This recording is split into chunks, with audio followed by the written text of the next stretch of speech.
Let me see if I can connect with my buddy Stuart Kent down in North Carolina. See what he's up to. Usually takes him a minute or two to get connected. He's got the same sort of issues that I do, where we get slow rural country internet.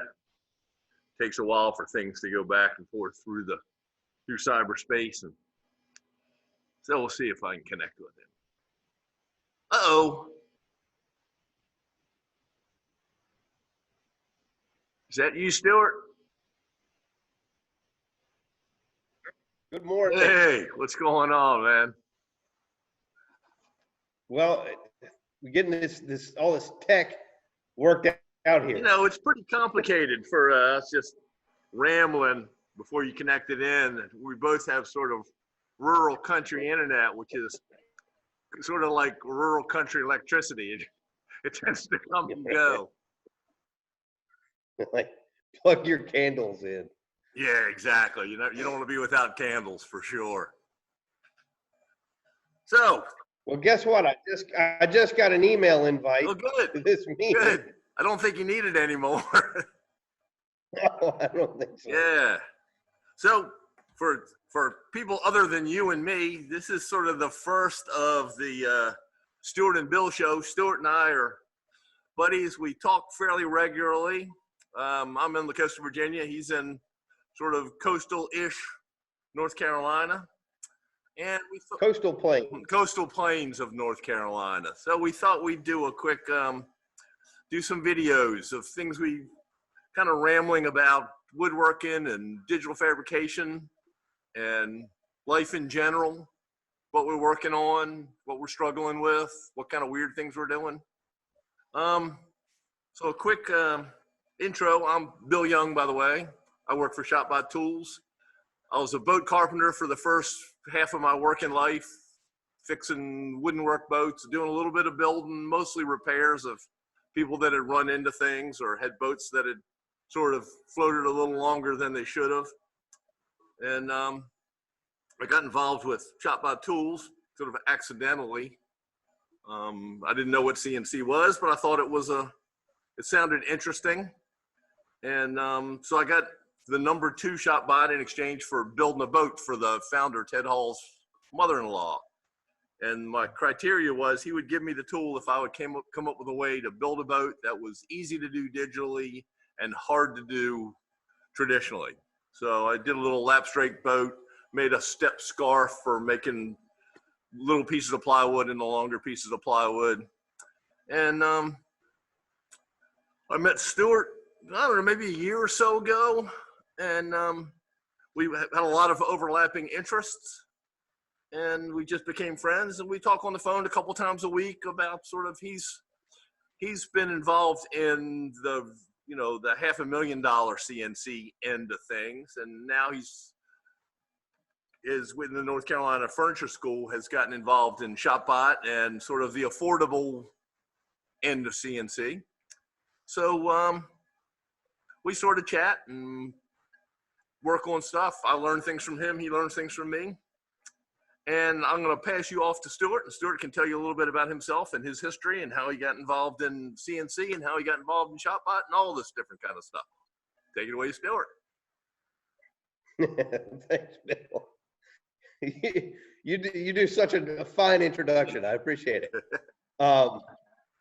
So over the years, I started woodworking when I was 15. I'm 44 years old now.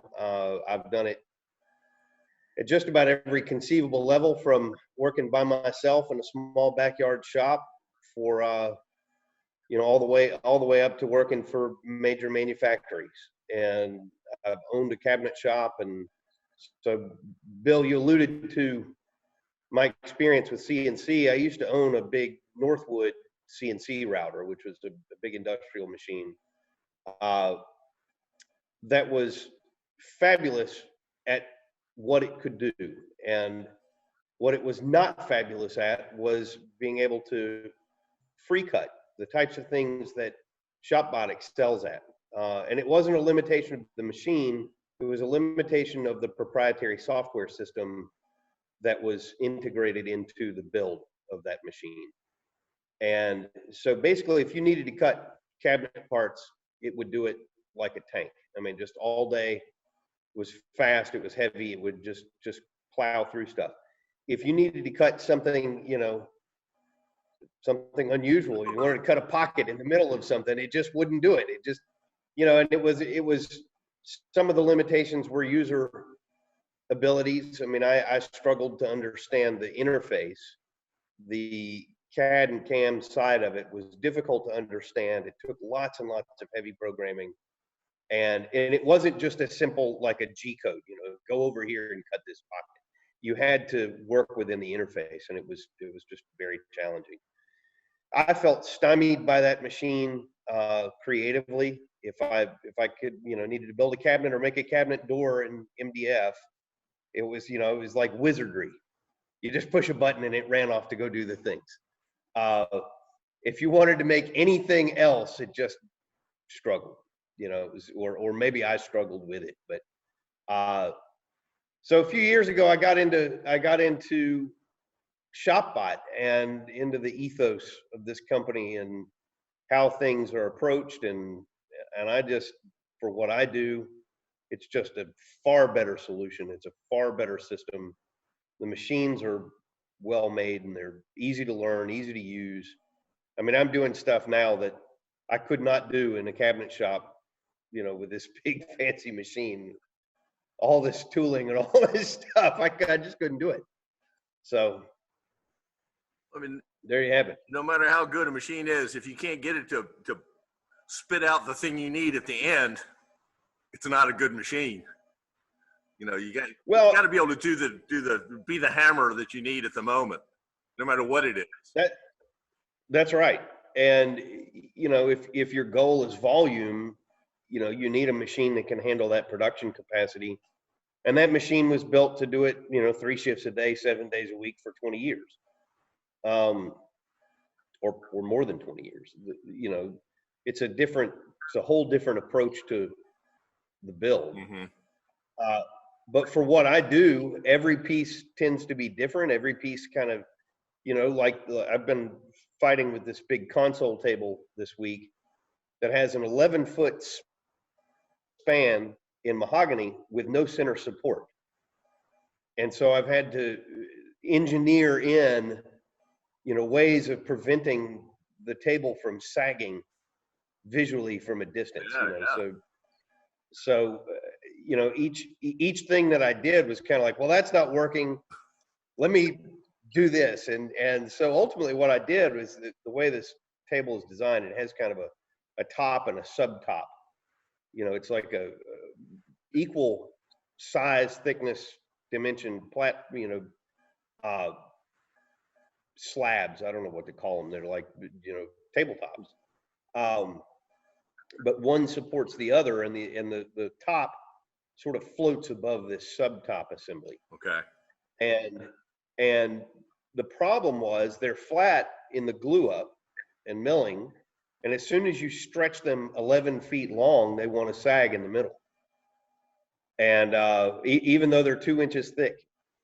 So what I ended up doing yesterday was I took the top, threw it on the CNC machine, and I routed in 2 3-inch wide, 1.25 inch deep pockets into the top, and then laminated up some Brazilian cherry beams. You know, just cut a big board of Brazilian cherry, which is very hard, very dense, is not prone to deflection like mahogany is, and cut it down into a bunch of strips and then glued it all back together so that it was kind of like a glue lamp. Right. And made that, you know, thick enough where it acts as the riser to get this top to sort of float.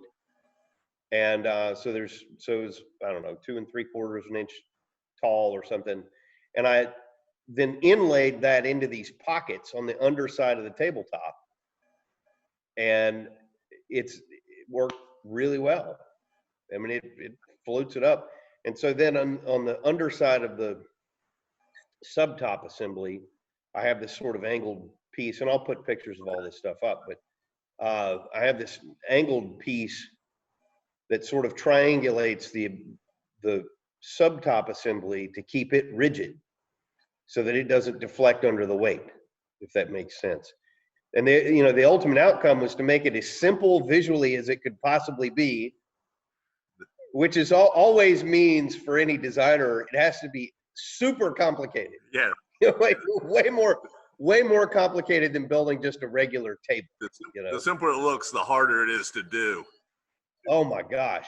But the beauty of it is the entire table is filled with all these, complex angular joints that I was able to cut on the ShopBot in a matter of minutes. It was like, well, I need to make this cut at this weird angle, throw it up there, draw it out, run the machine, and I'm over on the table saw laminating up, cutting this material down to laminate these glue lambs, while the ShopBot's running. And it's just super efficient, super easy. Yeah. So it's fun. I found when I started that it was like the most inefficient tool I had, because I would spend all my time watching it for the first week or two.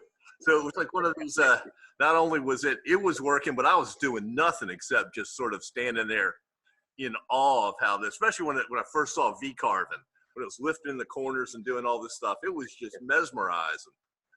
Right. Well, I got to stop doing this, or I'm like losing everything. I'm spending all day long watching this machine work. That doesn't make sense. So, well, I think I got over that. in the cabinet business. It was like, machine's running, good. Let's go do some other things. Let's go. I was just fascinated by it in the beginning, and it was like a complete time loss for, the first week or so, just being. Well, truth be told, Bill, I think I'm still fascinated by it. Sometimes, unless I'm in, real go mode, sometimes I just sit here and just watch it, just, like go back and forth, make a pass. It kind of sings a little bit. I mean, it's sort of musical, and you can hear, changes, the tone changes with the speed, and it goes into corners, and it's sort of a very, very melodic in a weird way. Well, cool, man. I got a meeting I got to go to, another this sort of socially distant times. I've got a million of these Zoom meetings to do in the course of a day. Well, have fun. But let's connect. Let's connect tomorrow or the next day, and we'll see what we can see what's on our mind. It'd be interesting hearing how you did that cut, how you cut an 11-foot piece on an 8-foot tool. So maybe put some pictures together and how you made it so that it didn't have a kink in it at the 3-foot mark.